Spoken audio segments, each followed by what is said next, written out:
My name's Max, and I'm an addict. Always comes around so quickly, but so slowly with the readings and everything. It's an odd feeling. Thanks for asking me to be here. Nice to be here, kind of. No, it's good to see you all. It's always good to see you guys get to a meeting. Yeah, I guess I'm going to try and talk to anyone that's new. And the message is really, like in my experience, you can get over you can get over your drug addiction, your drug problem. I'm still an addict, still got problems, but I'm sober and I'm happy for the most part. That's the other message, I guess. You can be sober and happy. Yeah, there was a time I just didn't see a way out. I was lonely. It was dark. I just didn't see. It was confusing. I just couldn't really. I just kind of thought this is going to be it. The hope kind of bashed out of me. And I guess the other message is you can.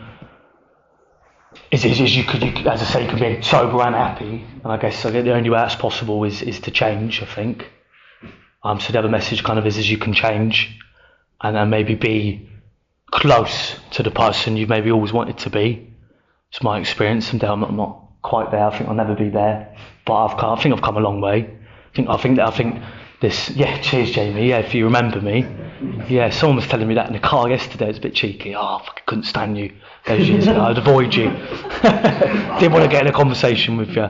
You slowed down, blah blah blah. Yeah, I've slowed down. It kind of all happened to me as a result of the 12 steps. I feel like all of this has just kind of happened to me, and it's nice. And it hasn't been plain sailing, as in like if you had a long relapse. So I guess that's the other message. If your journey hasn't been plain sailing either, you can come back and it can be even better. Blah blah blah. But I feel like the 12 steps, you guys, God, recovery, all of the work. It's my medicine. I need it.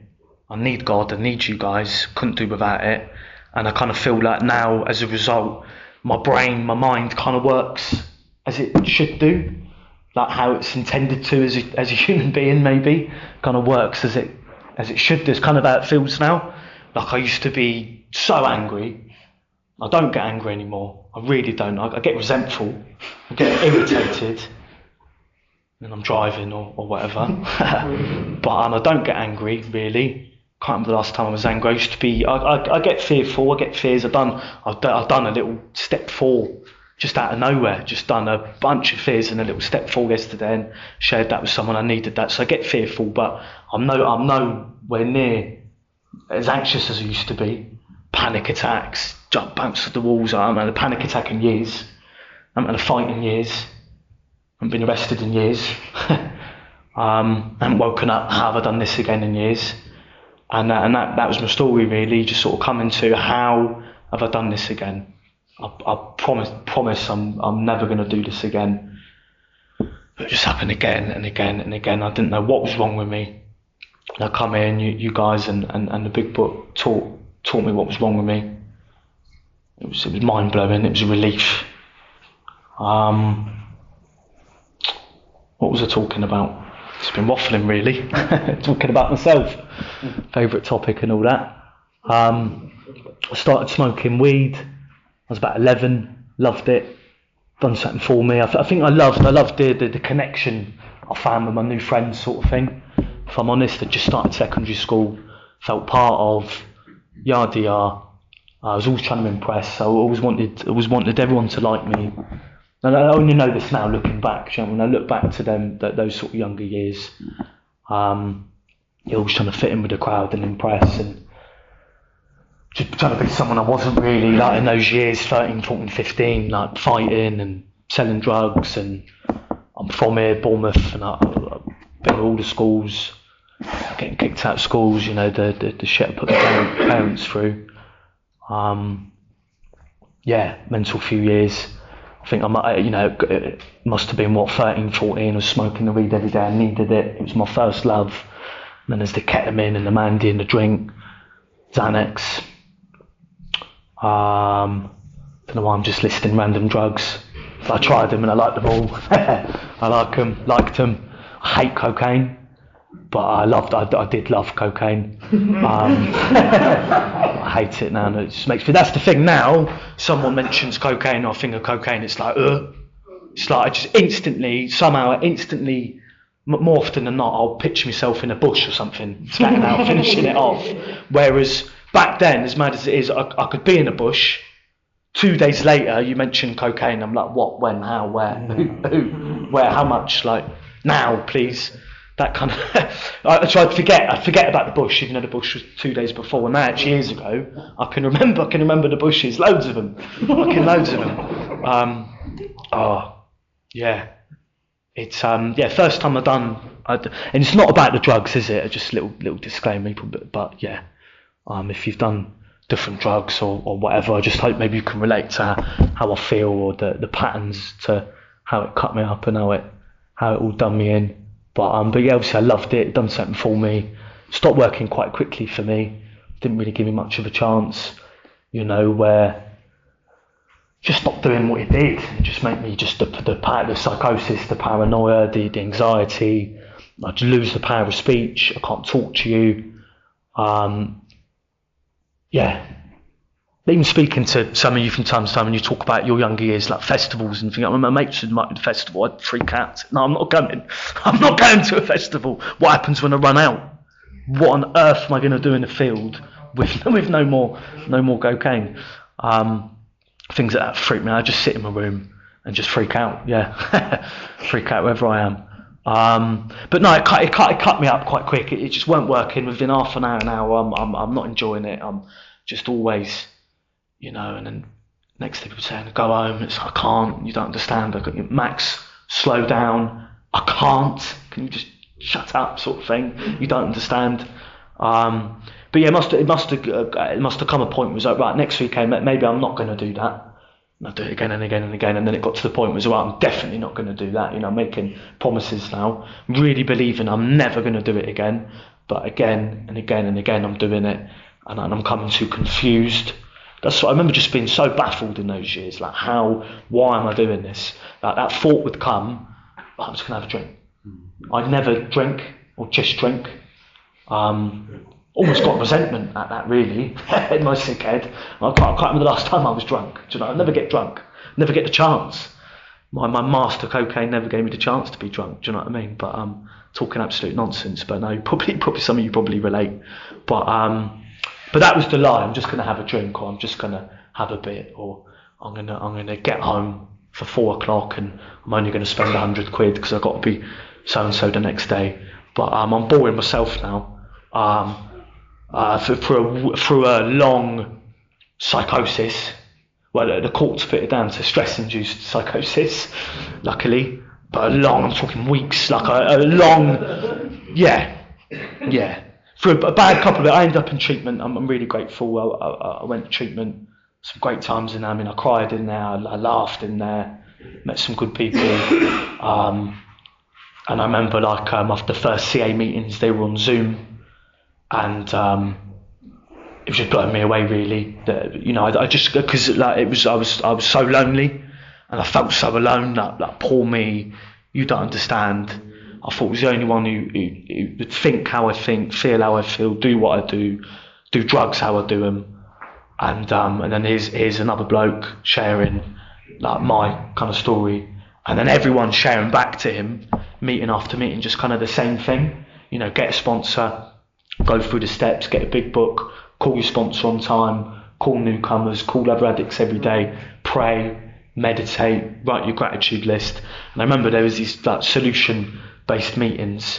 I remember one in particular, it was like a big meeting on the Zoom, and every share back was kind of, the first 90 seconds was the same. It was like a tape recording, but I needed it. And then but they would relate it to their families and their stories and their lives, and it was mind-blowing. And but I remember hearing of people who'd left treatment and relapsed, and it would confuse me a little bit. Well, why haven't you got a sponsor, sort of thing? And even coming back to Bournemouth, I was sober another 6 months or so, and I'll hold my hands up now, I'll be honest, and people would relapse and maybe even judge them a little bit. Oh, why weren't you doing your stuff? Or But as I said earlier, I relapsed, and maybe it'd be a bit arrogant of me to say I know why, but I can think of maybe 10 reasons. I don't think I had a step one because I was convinced I would never drink or do drugs again. Today I hope I don't, but I can hope I don't. But yeah, I was convinced as if that's my choice, right? So I was convinced of that. There's not much. There's no inventory going on. Step 6 and 7, whatever. No step 12 going on. And I just started to get really undone. The anxiety, the fear, the kind of the depression in a way. And I weren't really telling anyone about it. I weren't asking for help or advice.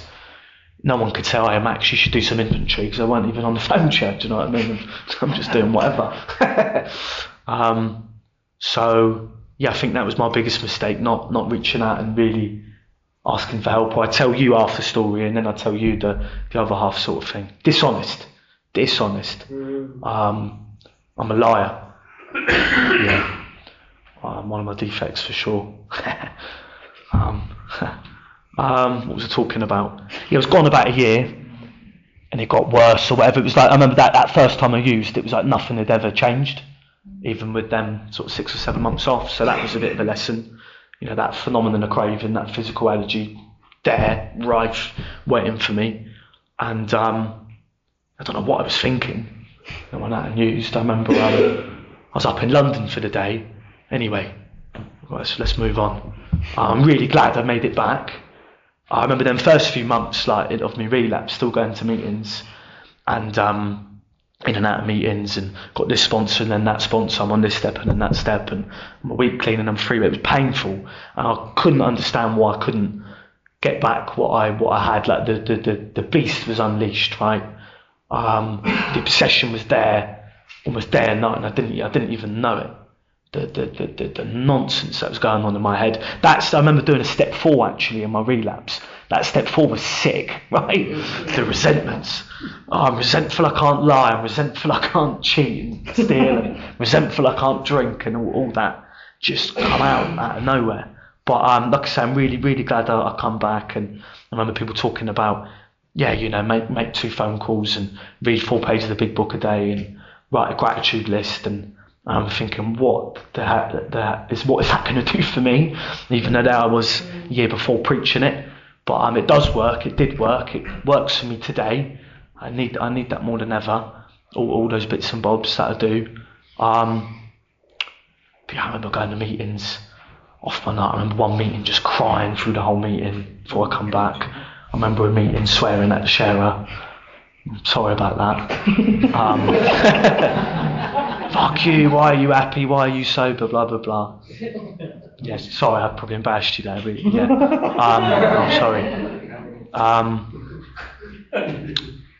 Yeah, like I said, I'm really happy I made it back, and I remember seeing people still doing the do, and it was inspiring, and I think I was still a bit nuts for a little bit, but yeah, people really helped me.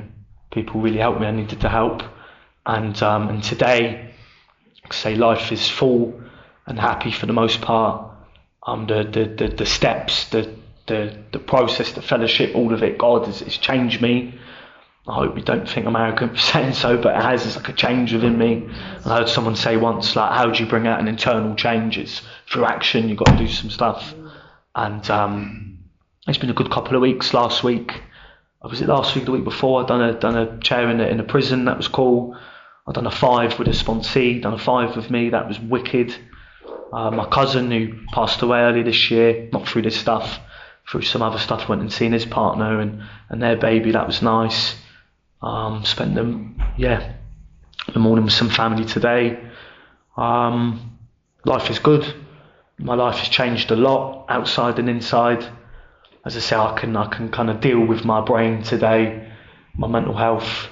This is what wonders for my mental health. If my mental health was still what it was, I would not be sober. The step 4 changed me.